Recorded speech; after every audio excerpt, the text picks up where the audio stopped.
Hello વિદ્યાર્થી મિત્રો, હું તમારું માનવ ક્લાસીસમાં ફરી હાર્દિક સ્વાગત કરું છું. ચાલો આજે આપણે ધોરણ 6 માટે ગુજરાતીનો પાઠ 3 લાવ્યા છીએ. તો ફટાફટ આપણી ચેનલને લાઈક એન્ડ સબસ્ક્રાઇબ કરી નાખો જેથી અમારા વિડીયો તમને બધા મળી રહે. ચાલો આપણે આજે આ વિડીયોનું આ પાઠનું સોલ્યુશન લાવશું. તેમાં ત્રીજા પાઠનું નામ છે શું? ચોમાસામાં સૃષ્ટિ સૌંદર્ય. એના લેખક કોણ છે? તો ગીજુભાઈ બધેકા. જો તમને આ પાઠના લેખકનું નામ પ્રશ્નમાં પણ પૂછી શકે છે અને વિકલ્પમાં પણ પૂછી શકે છે, તેથી પાકું કરવું ફરજિયાત છે. હવે આપણે એના વિકલ્પનું સોલ્યુશન જોશું. આજે કોના કોના દ્વારા મેઘનું સ્વાગત દિવસ રાત થઈ રહ્યું છે? તો કે આપેલ તમામ છે. તો કયા કયા? પક્ષીગાન, દેડકા અને તંબરાના તીણા સ્વરો. પછી ચોમાસામાં નવજીવન પામીને કોણ આમ તેમ ઘૂમવા માંડ્યું? તો કે ઝીણા જીવડાઓ. લેખક ચોમાસામાં બાળકોને શું કરવાનું નથી કહેતા? તો કે સૂઈ રહેવાનું. લેખક ચોમાસામાં બાળકોને શું શું જોવાનું કહે છે? તો કે આપેલ તમામ છે. તો જોઈએ આપણે શું કહે છે. આનંદથી નાહતી ભેંસો, દોડાદોડ કરનાર કૂતરા અને એક બાજુ ઉભેલા ગધેડા. પછી એમાં પાંચમો વિકલ્પ છે વરસાદ રહી ગયા પછી બહાર નીકળીને જોતા કોનું મધુર ગાન સંભળાશે? તો કે ઝરણાનું. ચોમાસામાં કઈ વસ્તુઓ લાવીને મોટાને ભેટ ધરવાની છે? તો કે કેને ધરવાની હતી? તો કે એ અને બી બંને છે. તો જોઈએ આપણે નવા કે નાના ઘાસ અને ફૂલો છે. હવે નીચે તમને આપેલી છે પાઠની ખાલી જગ્યા. જોઈએ આપણે ચોમાસામાં આકાશે ખાલી જગ્યા વારંવાર ચડી આવે? તો કે વાદળા. ચોમાસામાં ધરતી માતા ખાલી જગ્યા સાડી ધારણ કરે છે? લીલી. વરસાદમાં ધરાઈને નાહનારા ખાલી જગ્યા અને બીજા પક્ષીઓને જુઓ? કબૂતર. વરસાદથી કાયર થઈને ખાલી જગ્યા એક બાજુ ઊભા રહી જાય? ગધેડા. ગામડાની સીમમાં કોઈ ખાલી જગ્યા બેસીને કોયલ કૂજતી હશે? તો કે ઘટામાં. લીમડા કે પીપળાના ઝાડે ખાલી જગ્યાના મોટા માળાઓ જણાશે? કેના માળા? તો કે કાગડા. ખાલી જગ્યાની છાતી પીળી હોય ને એ પીળી છાતી વચ્ચે કાળો લાંબો પટ્ટો હોય? તો કે શક્કરખોરો. ચાલો ખાલી જગ્યા હતી. હવે નીચે આપણે એના ખરા ખોટા જોઈ. તો કે ચોમાસામાં ક્યારેક આકાશમાં વાદળા ચડી આવે છે? ખોટું. કેટલાક વૃક્ષો નૃત્ય કરીને વરસાદને વધાવે છે? તો કે સાચું. વરસાદ પછીની તાજગી આપનારી હોવાથી સૂઈ જવાનું ચેતન આવે છે? ખોટું. બપૈયા ભાગ્યે જ જોવા મળે છે પણ તેનો બોલ અવશ્ય સંભળાશે? તો કે સાચું. ચાલો આ હતા ખરા ખોટા. આ બાજુ પણ બે આપેલા છે. એમાં પાંચમું જોઈ. ચોમાસામાં આકાશમાં મેઘધનુષ્ય જોઈને બાળકોનો હર્ષ સમાશે નહીં? સાચું. ચોમાસામાં નિશાળ અને ઘરના બારણા ખુલ્લા મૂકીને વરસાદને નિહાળવો જોઈએ? તો કે સાચું. ચાલો હવે આપણે એના નાના પ્રશ્ન જોવાના છે. એક એક વાક્યના જોઈ. કે પેલું, મેઘના જળ પૃથ્વી પર કેવી રીતે ઉતરી આવે છે? તો કે આકાશે વાદળા વારંવાર ચડી આવે છે અને કોઈ વાર ગર્જના અને વીજળી સાથે તો ક્યારેક ગર્જના વિના મેદાનના જળ પૃથ્વી પર ઉતરે છે?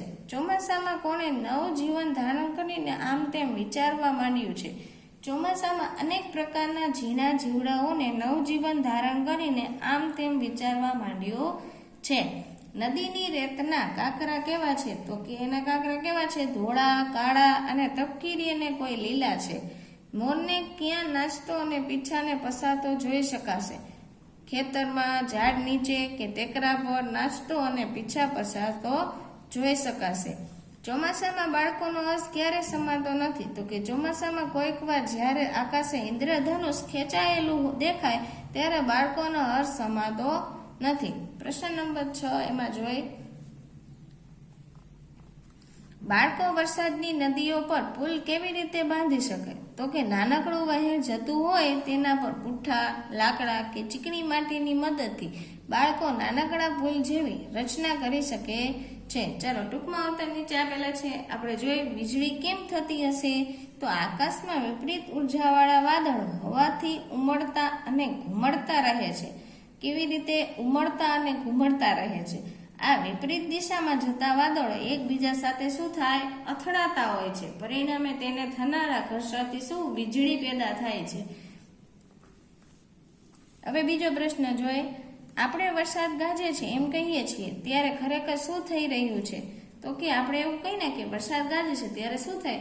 તો કે વિપરીત દિશામાં જતા વાદળા શું થાય, એકબીજાને અથડાતો, જે આપણે હજી હમણાં જોયું. તેથી વાદળાઓ શું કરે, ગડગડાટ ભર્યા અવાજ થાય છે. આપણે એક્સિડન્ટ થાય તો અવાજ આવે ને, એવી રીતના વાદળામાં પણ એવું થાય છે કે વાદળા એકબીજા વિપરીત દિશામાં જતા હોય તો વાદળા એકબીજા સાથે અથડાય એટલે ગડગડાટ ભર્યો અવાજ આવે છે.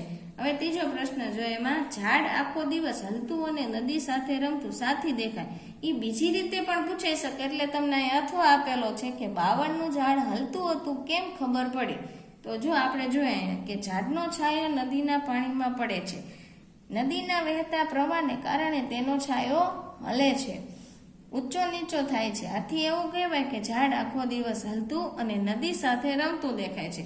કેમ કે નદીમાં જે એને ઓલા મોજા આવતા હોય ને એના હિસાબે શું થાય કે ઝાડ આમાં ડગે છે, એટલે એવું કહે છે કે ઝાડ એ આખો દિવસ તેની સાથે રમે છે. કાગળની હોડી બનાવવા નિશાળિયા જ હશે એવું ગીજુભાઈ શા માટે લખ્યું હશે? કારણ કે નિશાળિયા પાસે ચોપડી કે નોટબુક હોય છે, તેમાંથી તે તરત કાગળ ફાડીને હોડી બનાવીને પાણીમાં મૂકી શકે છે. તેવું આપણે કરેલું જોઈએ, લગભગ તમે કરતા જ હશો. એરોપ્લેન બનાવો, પછી હોડી બનાવીને પાણીમાં મૂકો, આ એવું કહે છે કે નિશાળિયા જ લોકો કરી શકે. ચલો, એવા કયા જંતુઓ જીવો છે કે તે તમે ખાસ ચોમાસામાં જોવા મળે છે? ત્યાંમાંથી તમે જોઈને લખી શકો. દેડકા, ભરવાડ, કાન ખજૂરા, ઝાઝરું, વીછીઓ, નાના કૂદડા, પછી પાંખાડા મકોડા વગેરે થાય. ચલો, સખરખોરો કોને કહેવાય છે? તો કે આ પ્રશ્ન કરવો ફરજિયાત પાકો છે, પૂછાય એવો છે. તો કે થોર, કરેણ, ફૂલઝાડ કે વેલ પાસે ઉડતું અને ફૂલોમાંથી રસ ચૂસતું પક્ષી એટલે સખરખોરો કહેવાય છે. 7મો પ્રશ્ન આપણે જોઈ, સખરખોરાના 2 ઉદાહરણ વાક્યોમાં વર્ણન કરો. તો કે થોર, કરેણ કોઈ ફૂલઝાડ કે વેલ પાસે ઉડતું હોય ને ફૂલોમાંથી રસ ચૂસતું પક્ષી સખરખોરો કહેવાય છે. એની છાતી પીળી હોય અને પીળી છાતી વચ્ચે ગાળો લાંબો પટ્ટો હોય છે. ગીજુભાઈ મેઘધનુષ્યને ધરાઈને જોવાનું શા માટે કહે છે? તો કે ગીજુભાઈ મેઘધનુષ્યને ધરાઈને જોવાનું કહે કેમ? તો કે મેઘધનુષ્ય કુદરતની ખરેખરી ચમત્કૃતિ છે. મેઘધનુષ્ય કુદરત દ્વારા એ થાય છે. તો કે સૌંદર્યનું દર્શન છે, આનંદનો ઉત્સવ છે. મેઘધનુષ્યમાં કયા કયા રંગો હોય? તો કે જાનીવાલી પીનારા એટલે જાંબલી, નીલો, વાદળી, લીલો, પીળો, નારંગી રાતો, એને ટૂંકમાં શું કહેવાય? જાનીવાલી પીનારા. ચાલો, આ હતા ટૂંકમાં ઉત્તર. નીચે આપેલા છે એના પ્રશ્નોના ઉત્તર તમે જોઈ લ્યો. હવે એમાં પહેલો પ્રશ્ન કે ચોમાસાનું સહજ સૌંદર્ય કેવું છે? તો કે વાદળા ચડી આવે, ગર્જના થાય, પૃથ્વી પર વરસાદ વરસતો હોય, પછી હરિયાળી છવાઈ જાય, ધરતી માતા કેવી સાડી પહેરે? તો કે લીલી સાડી પહેરી લે, પક્ષીઓ દેડકા તમરા અવાજો કરતા હોય, ઝીણા ઝીણા જીવડાઓ પેદા થાય. હમણાં આપણે આવ્યું હતું કે ઉડતા મકોડા ને એવું બધું ઈયળ ને થાય ને એ જ. ચલો, એની પછી બીજો પ્રશ્ન છે, નદીમાં પાણીમાં શું શું તણાતું આવે છે? તો કે નદીમાં પાણીમાં નદીનું પૂજન કર્યું હોય, ફૂલો, દેવના ઉતરેલા ફૂલો, આપણે ભગવાનને જે ચડાવે ને બધા એમાં પધરાવા જાય ઈ હોય એટલે કે દેવના ચડેલા કહેવાય. પાંદડા તણાતા હોય, કોઈ રમતિયા બાળકોએ ધરો કે ચીપિયો તરતા મૂક્યો હોય, અથવા હોળી મૂકતા હોય કાગળની, આ બધી શું આવે? તરતી આવે છે. તો કે ગીજુભાઈ બાળકોને શી સલાહ આપે છે? બાળકોને સલાહ આપે કે મેઘધનુષ્ય ધરાઈને જોઈ લ્યો, કપડાં કાઢી વરસાદની નદીઓ પર પુલો બાંધો, ખુશીથી સરોવરને પર્વતો બનાવો અને પાણીમાં તેલ નાખી રંગોની વિસર્જ કરતા અનેક અખતરાને અનુભવ કરો. ચોમાસું આવ્યું છે, નિશાળના બારણા ખુલ્લા મૂકો, ઘરના બારણા ખુલ્લા મૂકો ને કુદરતમાં ખેલવા નીકળો. આવું ભાઈ કહે છે ગીજુભાઈ. પછી બાળકો ચોમાસામાં કયા કયા અખતરાને અનુભવ કરે તે આપેલું છે, તમારા મમ્મીથી જોઈ શકો છો. હવે નીચે 5મો પ્રશ્ન છે, નદીનું પાણી ચોખ્ખું હતું કે ગંદુ? કેવી રીતે ખબર પડી? તો કે ચોખ્ખું હતું, તેથી નીતરિયા કાચ જેવા પાણીમાં નદીની રેતી દેખાય છે. નીચે જે હોય ને એ દેખાય, રેતીના કાંકરા દેખાય, તેમાં તરતા માછલા દેખાય, વળી નદીના પાણીમાં ઝાડનું પ્રતિબિંબ પડતું દેખાય. એ આધારે ખબર પડી કે નદીનું પાણી ચોખ્ખું છે. ચાલો, વાક્ય મુજબ તમને આપેલા છે, એમાં વિકલ્પ આપેલા છે. ગીજુભાઈને આવું કેમ લાગ્યું હશે? યોગ્ય વિકલ્પ આપણે કહેવાનું. તો કે ઝાડ આખો દિવસ હલે છે, તો કે વહેતા પાણીમાં ઝાડનું પ્રતિબિંબ પડવું. હવે અહીં આપેલા છે ધરતીએ લીલી સાડી ધારણ કરી છે, તેમાં શું હશે? બધે લીલું ઘાસ ઉગી નીકળ્યું છે. નદીના પાણી ફૂલોને નચાવે છે, તો કે ચોમાસામાં ઉછળતા નદીના પાણી સાથે ફૂલ ઉછળે છે. મરેલા મકોડાનો પથાર, તો કે મરેલા મકોડા જમીન પર એવી રીતે પથરાયા હોય કે જાણે કાળી પથારી હોય છે. પાણીમાં તેલ નાખી રંગોની મિસલજ કરો, તો કે પાણીમાં તેલ નાખી ઉદ્ભવતા વિવિધ રંગોને નિહાળો. પછી છે દેવોના ઉતરેલા ફૂલો અને પાંદડા ફેંકાયા, તો કે દેવોએ ચઢેલા ફૂલો અને પાંદડા લોકો નદીના પાણીમાં પધરાવે છે. આ હતા વિકલ્પ. હવે નીચે આપેલા છે અલગ પડતા, એટલે એક એક શબ્દ સમૂહ વાંચો અને લાગુ પડતા વિભાગમાં લખવાનું છે. તો એ તમને નીચે આપેલું છે, તમે જોઈ શકો છો અને તમારી રીતે તમારે લખી લેવા. જે રીતે લાગતું હોય ચોમાસાને લખતા, તો કે એમાં ગર્જના, ઇન્દ્રધનુષ દેખાય, મેઘ, એ બધું એમાં લખવાનું. જીવો કીધું એટલે એમાં જીવો આવે એ બધા એમાં લખવાના. હવે એની નીચે તમને આપેલું છે રાઈટ કરવાનું, તો એ પણ તમે જોઈ શકો છો. જો આમાં ત્રીજું છે ને અહીંયા સમાતું નહોતું એટલે અહીંયા નીચે લખી દીધેલું છે, તમે જોઈ શકો છો.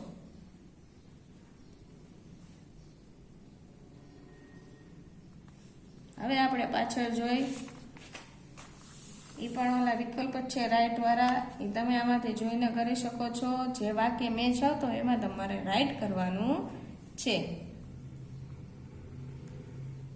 7 આપેલા છે. હવે એની નીચે તમને કંઈક આપેલું છે, કૌંસમાંથી યોગ્ય વિકલ્પ પસંદ કરીને ખાલી જગ્યા પૂરવાની છે. ચાલો ખાલી જગ્યા આપણે પૂરીએ. જો 2-3 ઉઘરાવો એ રીતે તમારે આગળની જોઈ લેવી. તો કે મેં દોડની હરીફાઈમાં ભાગ લીધો, હું ખાલી જગ્યા દોડીશ. તો આપણે દોડી કેવી રીતના? ઝડપથી. તો એમાં લખવાનું ઝડપથી. વરસાદ પડવાથી રસ્તાની માટી ચીકણી થઈ ગઈ, હું ખાલી જગ્યા ચાલીશ. તો કે સાચવીને. એવી રીતના આ બધાને શબ્દને સમજ, વાક્યને સમજો, શબ્દ સમજો, તેથી તમને એના ખાલી જગ્યા ભરવામાં સરળતા રહી શકે. જો આ બધી લખેલી છે, તમે જોઈને લખી શકો છો. આ બાજુ પણ આપેલી છે, એની નીચે પણ પેરેગ્રાફ વાળી ખાલી જગ્યા છે, આપણે કૌંસમાંથી જોઈને લખવાની છે. એ તમારે એમાંથી જોઈને લખી લેવી. પ્રશ્ન નંબર 6, કોષ્ટક આપેલું છે, નામ લખવાના છે અલગ એમાંથી તમારે એના વાક્યો બનાવવાના છે જે નીચે આપેલા છે.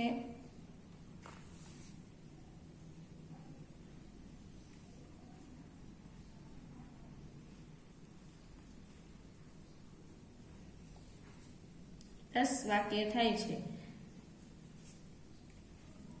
ચલો આપણે હવે આગળ જોશું. એમાં પણ એવું જ છે, ખાલી જગ્યા છે બધી શેમાંથી જોઈને લખવાની? તો કે કૌંસમાંથી જોઈને. પછી નીચે તમને આપેલું છે કે કૌંસમાંથી શબ્દ પસંદ કરી સરખામણી કરો. તો જો આમાં લખેલું છે થાળી તો દૂધ અને લાડવા જેવો ચાંદો, તો આવી રીતના મેચિંગ કરી લખવાનું. કૂતરા બિલાડીના બચ્ચા, કાગડા જેવી નીંદર, રાક્ષસ કુંભકર્ણ તો રાવણ જેવું મોટું, મોતી તો લખોટી, ચકો જેવી આંખ, ઢીંગલા ગુલાબ તો ચાંદો જેવો બાળક. એવી રીતના. હવે નીચે તમને જોડણી સુધારો આપેલી છે, તે આમાં જોઈને સરખી રીતના લખે જેથી કોઈ તમારે મિસ્ટેક થાય નહીં. અને એની નીચે તમને સમાનાર્થી છે, જો એમાં 2 લખેલા છે તો તમારે એને 1 લખો તો પણ ચાલશે, જેથી તમને જે યાદ રહે એ લખવાનું, ને પરીક્ષામાં પણ 1 લખવાનો જ હોય છે, એટલે 1 ગમે તે તમે યાદ રાખી શકો છો. હવે નીચે વિરુદ્ધાર્થી શબ્દ આપેલા છે, એમાં ઊંધું કરવાનું. તો કે આકાશ હોય તો નીચે શું આવે? ધરતી. ઊંધું કરવાનું. ગામડું તો શહેર. એવી રીતના વિરુદ્ધાર્થી શબ્દ પણ આપેલા છે.